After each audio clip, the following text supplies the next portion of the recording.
All right, everybody. Good morning. Happy Tuesday. And it's time to start putting everything together into one big coherent understanding of the 2024 NFL draft.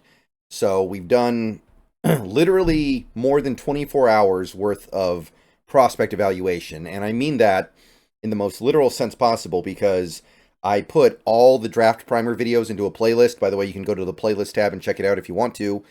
And I checked how long the playlist ran. It was 1 day and 17 and a half minutes. So 1 day plus 17 minutes. Just the videos. That's not even like research time. That's not even like tape time. That's not even the recording time and the upload time. So we put all that work into it.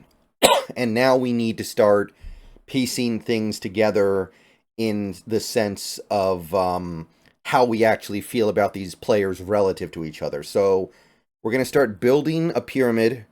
We built the base. Now we got to build the middle section of the pyramid. And then eventually we got to build like the tip, right? We got to build like one coherent big board from this information. And speaking of that, and I'm going to be plugging this at the start of every video I make for the next week plus until we get to the draft. The full big board for this draft for me is going to be posted. If it's not already up, it will be up later today or tomorrow on my Patreon for people who pledge $10 or more to my Patreon. And it's also going to be available for YouTube members who are tier 3 members, which is Ring of Honor. So that would be $15 a month to be a Ring of Honor member on YouTube. So if you are pledged on my Patreon to that level, or a third tier YouTube member, or tier 3 would be a better way to put it, then you will be able to see that. But most of the information in that document will be conveyed through the videos I post over the next week plus. So basically, I'm going to do my big board for individual positions now.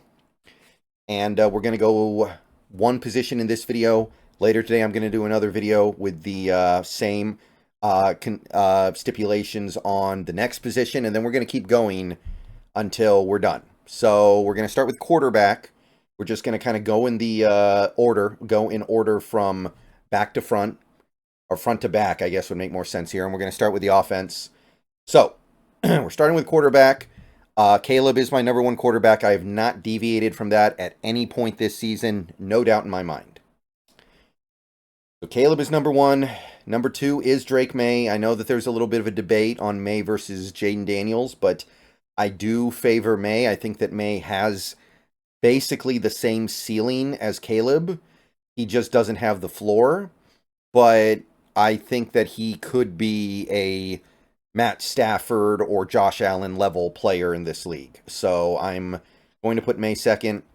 Third, I do have Jaden Daniels. I do say Jaden Daniels. I'm a little bit concerned about some things, but he has so much going on positively in so many areas that I think that he's worthy of being a top 10 pick. I don't know if I buy top 5 completely, but I can get it because he is such a phenomenal athlete.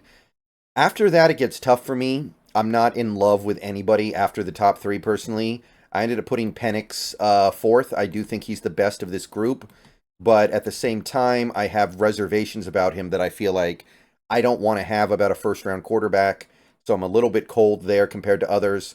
Number 5 for me would be Bo Nix. I debated back and forth on Bo Nix a little bit during this pre-draft process. I'm not enamored with him at this point. I think that he is basically bridging the second and third round.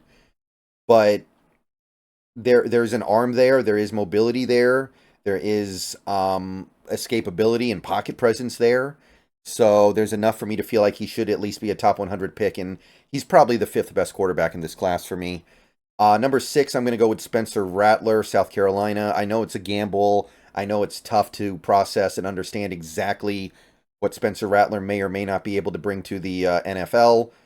But I think that he's preferable to the guys who are after him on this list because he does actually have franchise quarterback potential. I'm not so sure about anybody else in this draft. He has talent and potential above some of these other guys that has just kind of won me over. If I'm going to draft a quarterback, I want a guy who I really feel like has a chance to be great, even if he also has a chance to be unplayable. Number 7, J.J. McCarthy. Softened on him a little bit recently. There's just I feel like it's easy to get swept up in the hype on a guy like J.J. McCarthy, where everyone just starts thinking, "Oh, he's great, he's great, he's great." And at the end of the day, I just don't really get it. Like, people are saying he's Brock Purdy. He's a taller Brock Purdy. And it's like, well, I got Brock Purdy with the last pick of the draft. Brock Purdy's are everywhere, man. There are Brock Purdy's all over the place. There are Brock Purdy's springing up out of the ground constantly. And I can go find those guys in day 3. Why am I spending a super high pick on J.J. McCarthy? He's probably a little better than those guys, but fundamentally, I don't think there's a big difference. So J.J. McCarthy, 7 to me. Number 8, I went with Michael Pratt of Tulane, the small school guy. Doesn't have a stellar arm like I was hoping he would. Like, sometimes you get these small school guys that aren't great, but they have the big arm. But Pratt doesn't really have that. Then I have Jordan Travis. He'd be higher. I'd put him probably 6th if he didn't get hurt. I really like him, but the injury, I can't commit to him too hard right now because he got hurt. So we're just going to go with 9th for now. Next is Joe Milton. All the potential in the world. Probably won't realize it, but you know what? He's fun. And he can switch position to tight end if the quarterback thing doesn't work out. So give me Joe Milton at number 10. Rounds out the top 10 quarterbacks for me. Number 11 is going to be Carter Bradley, the South Alabama guy. He's actually pretty fun as well. Got a little bit of an arm, like a legitimate NFL arm, even though he played for South Alabama. So I think that he is draftable. Number 12 is Keaton Slovis, basically entirely motivated by the fact that he was a good college quarterback like 18 years ago.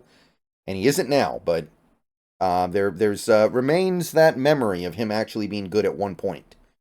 Number 13 for me would be Devin Leary. Did not have a great final year in college, but I think that the remnants of what I used to like about Devin Leary remain. And I think that there is still some interesting potential there. Probably just barely worth a pick, but I do think he is worth a pick.